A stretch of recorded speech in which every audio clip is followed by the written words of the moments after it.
Gildan Media, a division of Recorded Books, presents The Business Owner's Guide to Financial Freedom: What Wall Street Isn't Telling You, by Mark J. Kohler, with Randall A. Luebke, RFC.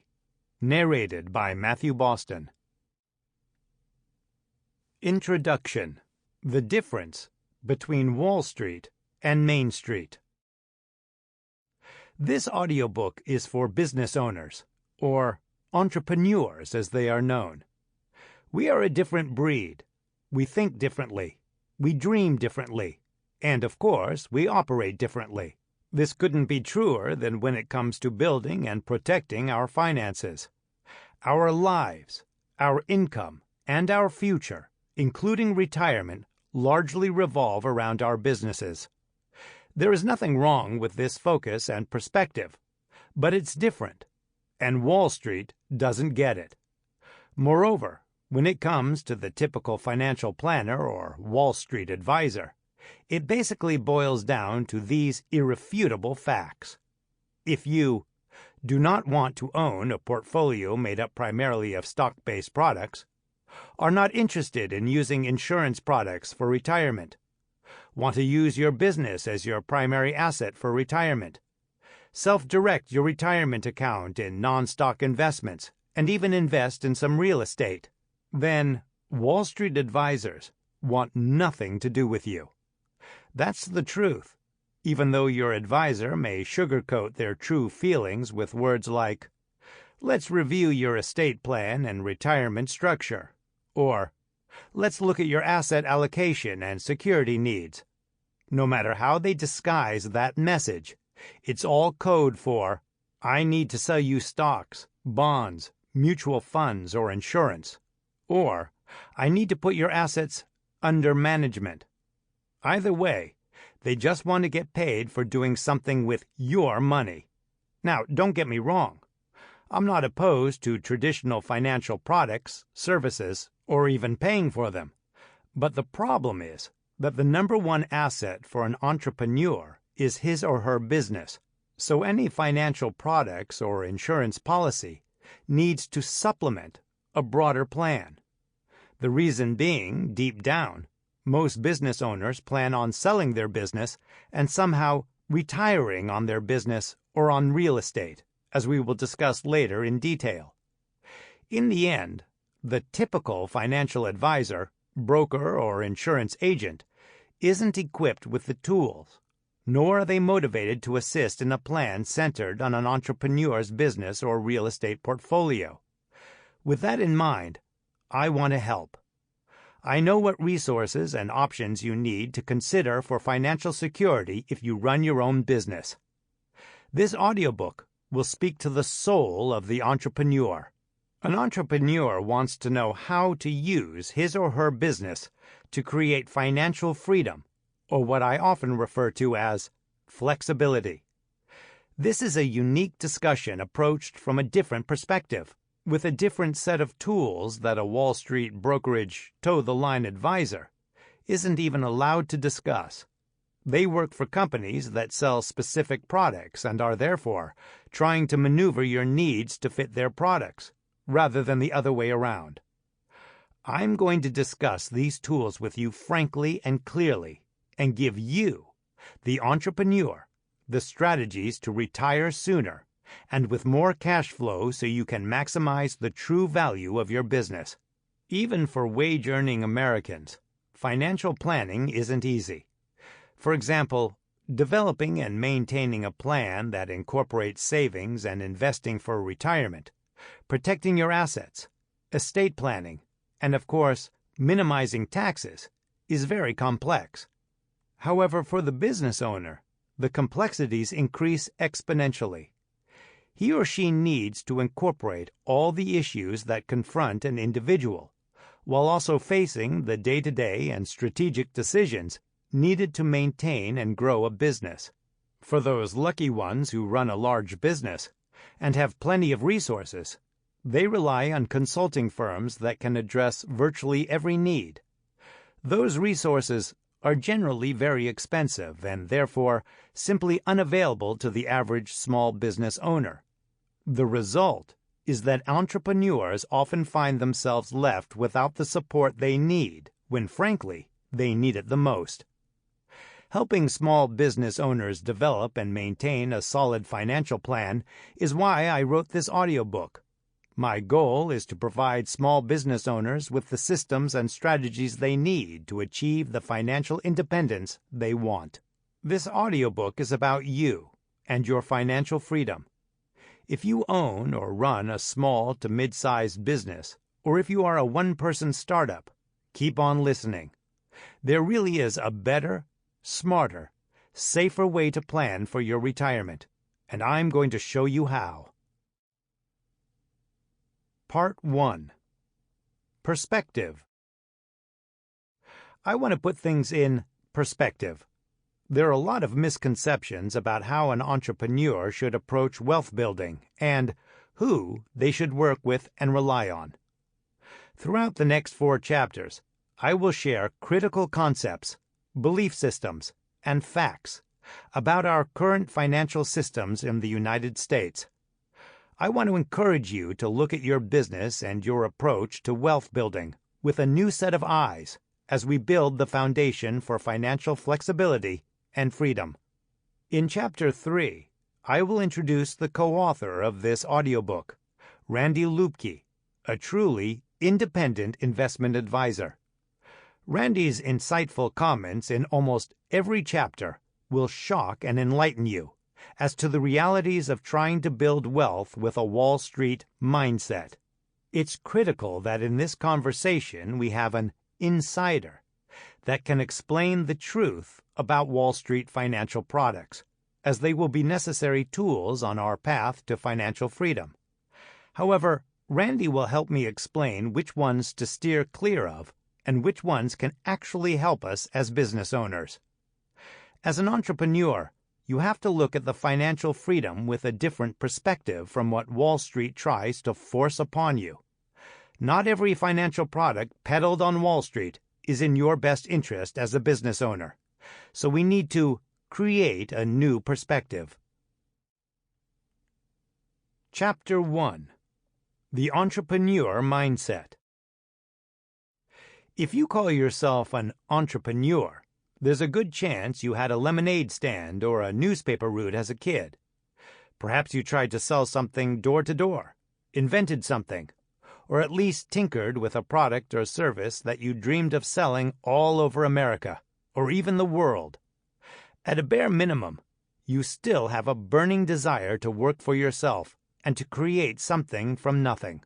This describes me. I love entrepreneurship, but I also know we are different from most other people. Not richer or poorer, not smarter or more talented, and certainly not better people than the average wage-earning Americans. We're just different. We have a passion and a drive. We want to take the initiative to do something on our own. But this also makes how we approach savings, wealth, and retirement different too. I have been fortunate to meet with more than 1,000 entrepreneurs every year in one-on-one consultations, discussing wealth. In fact, I have interacted with tens of thousands of small business owners from all over the country as I teach workshops and meet with business clubs and associations. During these countless exchanges, I've learned there are a number of common personality traits amongst entrepreneurs and their entrepreneurial mindsets. Some are good traits, and others are not. Good and bad personality traits of entrepreneurs. First, it's worth noting that successful entrepreneurs are not necessarily born with all the good personality traits to succeed, but they develop them as their passion grows. Conversely, the bad traits, also noted later, tend to dissipate as entrepreneurs become consumed or even obsessed with their future business endeavors. Good traits of entrepreneurs include dreaming big, loving what they do, an extraordinary drive compared to others, having determination and a never-give-up attitude, believing that their business is going to make them rich. Do these qualities sound familiar? These are all factors in creating success as an entrepreneur. As fellow entrepreneurs agree, this is what motivates us, gives us purpose, and drives us to not give up. Common bad belief systems or characteristics of entrepreneurs. Here are a few characteristics that we as entrepreneurs don't like to talk about. They can be the Achilles heel or kryptonite for an entrepreneur. Fortunately, most can be mitigated or at least minimized. Kryptonite traits of entrepreneurs might include thinking that cash flow, while rarely steady, will work itself out, even with the ups and downs. The demand for my product, service, or industry will always be there. I should reinvest every dime I can back into my business because it's my best investment. I'll be able to retire on my business. I am convinced that these bad characteristics and overall mindset are what holds so many entrepreneurs back from financial independence and freedom. The result is stress, inconsistent cash flow, no constructive retirement plan, and oftentimes finding themselves in serious debt. But we don't give up, do we? Determination is generally a good thing, but it can also be blinding us and stopping us from stepping back and looking at the whole forest. We are simply stuck in the trees, oftentimes making short-sighted decisions. Freedom versus flexibility. Part of having an entrepreneurial mindset is being able to understand the difference between freedom and flexibility. The definition of freedom is generally misunderstood by those who are not entrepreneurs. The two questions commonly asked of entrepreneurs are, "Didn't you start a small business to be free?" Or, "Isn't it liberating to be an entrepreneur?" I've asked thousands of students in my classes if they feel free as entrepreneurs, and they laugh as they glance around the room nervously. Then I often hear these entrepreneurs state that they have flexibility, not freedom. We have the choice to work any 12 hours a day we want. That is flexibility. It can be our greatest strength if we can embrace it, use our agility and ability to make quick decisions, and cultivate better financial habits. I love the entrepreneurial mindset, but many small business owners need a little tuning up or tweaking that will give them much-needed power, strength, and wisdom to better succeed as entrepreneurs. The bottom line, you have the flexibility and power to make changes in how you approach and run your business. A better entrepreneurial mindset. As we consider the good and bad personality traits of entrepreneurs, we can change our mindset if we just tap into the control we have over our business and the flexibility to make decisions. We can eliminate the incorrect belief systems that haunt us and create more financial freedom in our business and personal lives. Here are 3 beliefs or habits that I encourage small business owners to cultivate that will actually set them free financially. 1. Don't depend 100% on your business for your retirement income. It's important to step back and look at the big picture and the future on a regular basis. We need to realize that our industry, product, or service could disappear or dramatically decrease in sales overnight, or face increases in cost or competition through no fault of our own. Plan for such a possibility by diversifying your sources of income or opportunities. 2. Remember the significance of cash flow. They say cash is king and cash flow is queen. Yet cash flow will almost always be sporadic or inconsistent in small business. That's okay. Don't bemoan this reality, complain, or be depressed. Instead, you should embrace it and plan accordingly. When you do have positive cash flow, you have to deploy it into other revenue-generating strategies, whether in the actual business or outside it. This is where real estate, retirement accounts, properly invested, building buckets of cash flow producing assets, and other small business development options come into play. 3. Know the true value of your business. Your business has value, so you should never give up on making it more and more valuable. However, you need to understand that your business may not be as valuable as you think. Don't forget, your passion may blur your judgment. You should know the value of your business from an outside source and start putting together a long-term exit strategy for your business early on. This means having a living, breathing, strategic plan and being able to look at your business from a third party's point of view. As you embrace this entrepreneurial mindset, you will find financial freedom, independence, and flexibility.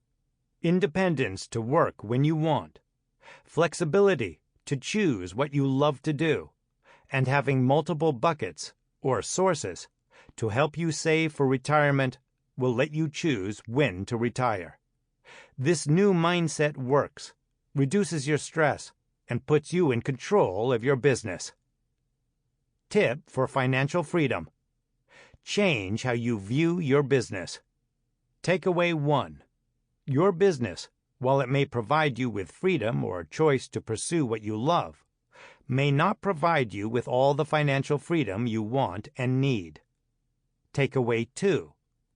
We as entrepreneurs need to recognize our good and bad personality traits that we inherit with business ownership. As we do so, we will be better able to enhance our good characteristics and address our bad belief systems and habits. Takeaway 3. You can create a new mindset. This will include a realistic expectation as to the value of your business and what type of retirement it may be able to provide. You can also start to approach your cash flow with a different perspective and start to use your profits to build other sources of income and assets that will truly help you experience financial freedom. Chapter 2.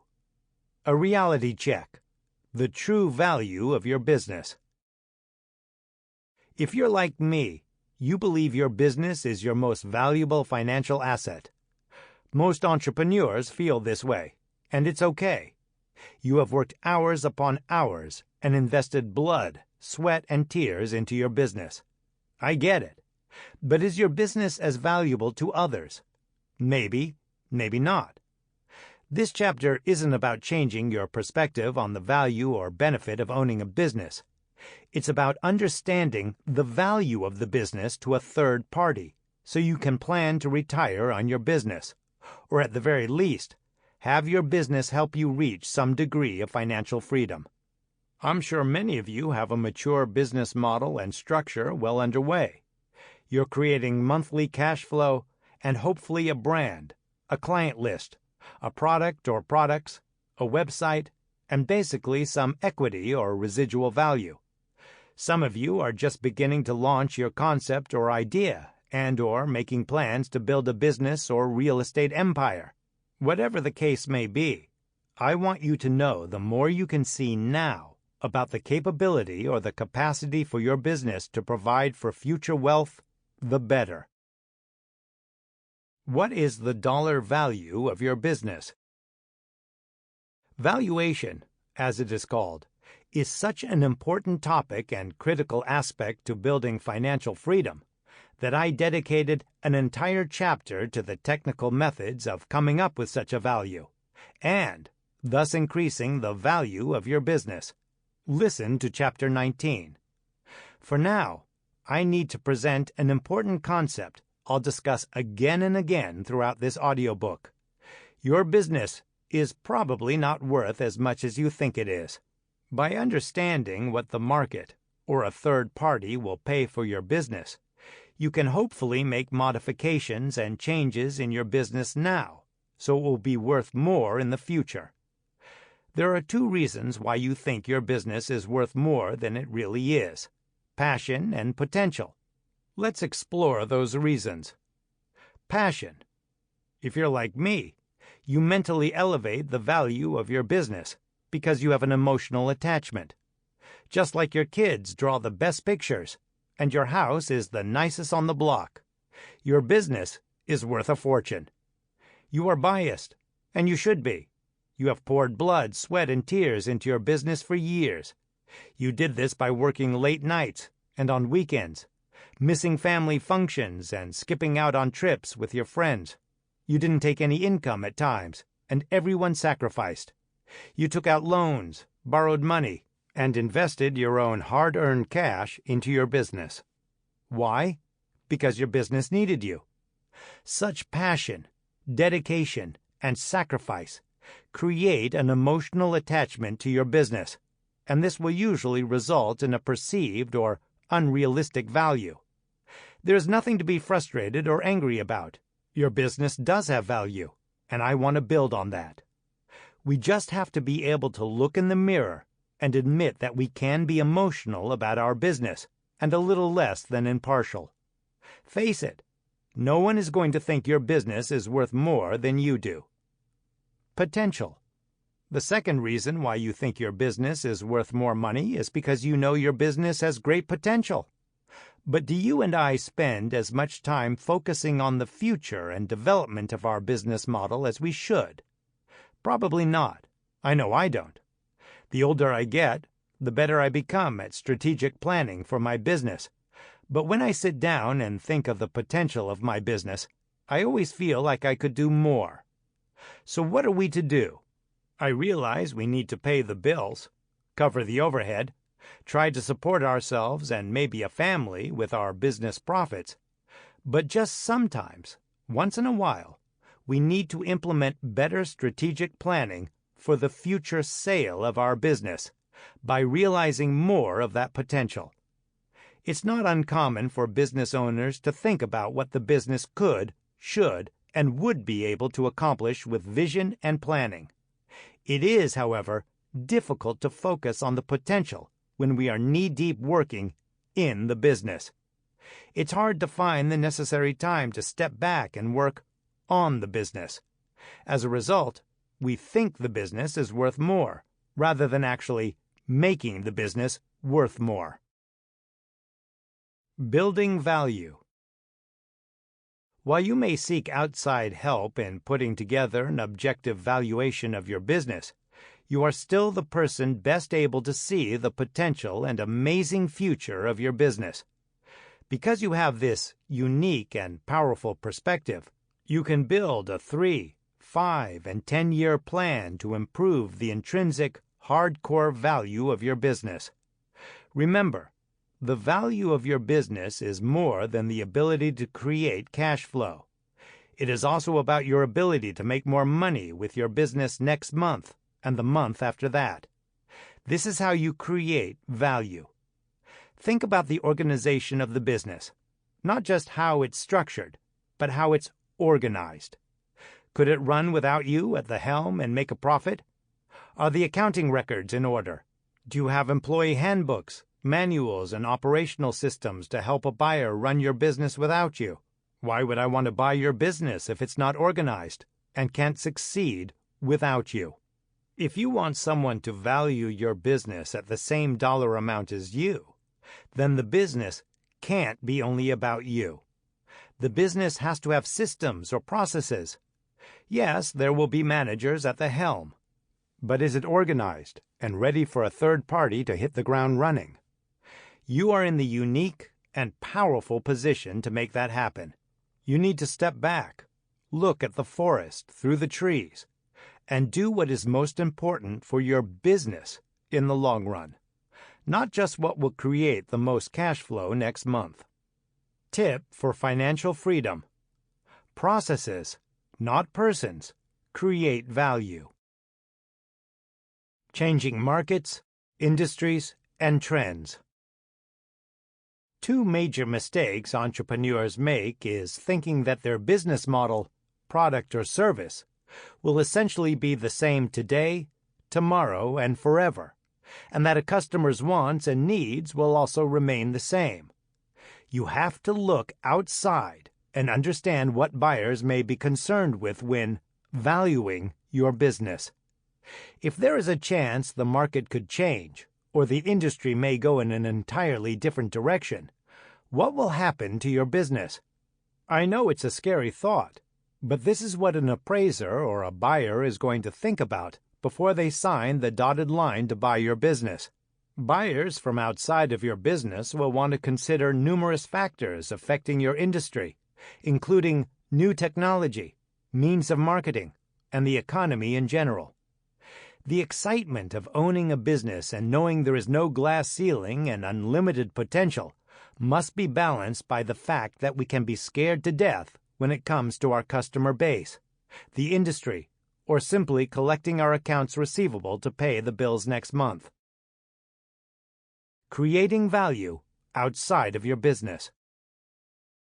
Because of this unpredictability when valuing our business, and in order to build financial freedom, we need to take profits from our business and create other assets and sources of income. This doesn't mean you won't have your business as your number one asset. It just means you can't reinvest every dime of profit back into your business. I know what you are feeling and saying. I've heard it literally over 1,000 times. My business is my best and greatest asset. I should reinvest all I can back into my business where I get the greatest return on my dollar. Wrong.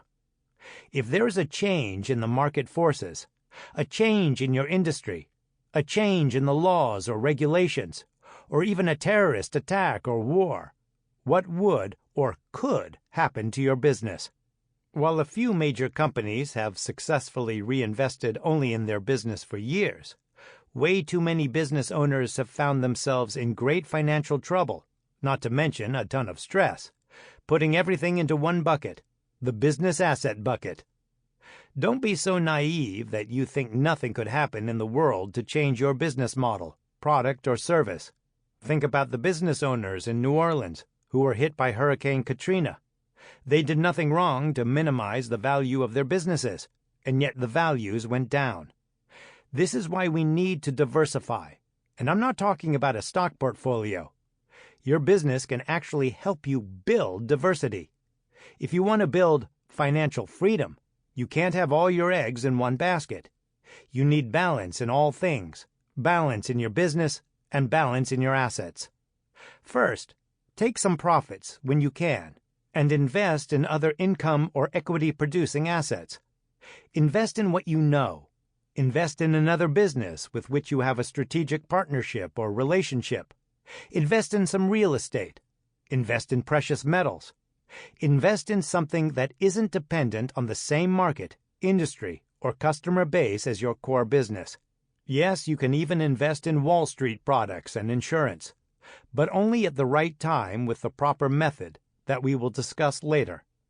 Now, I know you are busy, but you can't afford not to take a little time every week to think outside the box. Your business could very well be the goose laying some golden eggs right now, which is great. All I'm saying is to take some of those eggs and buy some cows, or buy a farmhouse down the road and rent it to a llama farmer, or even get out of agriculture altogether and take some of those golden eggs to set up an online fly fishing store in your spare time. You owe more to your business and to yourself than having the pressure of paying all the bills and providing a retirement without diversifying. Do your business and yourself a favor by creating some cash flow somewhere else so your business doesn't have to be the superstar year in and year out. Let your business help you diversify. Takeaway 1. Entrepreneurs have an emotional attachment to their business, which often creates a perceived and unrealistic value of the business. Takeaway 2. You are in a unique and powerful position to build value in your business by taking time to create a strategic plan that will produce a greater core value for your business that others will also see as a value. Takeaway 3. A business, and the outside world around it, is intrinsically unpredictable. Therefore, we should not reinvest every dollar back into our business. Instead, it's important to peel out profits when we can to redeploy and invest in other income equity-building ventures. Chapter 3. The Truth About Your Financial Advisor. Wall Street doesn't understand the small... Sample complete. Ready to continue?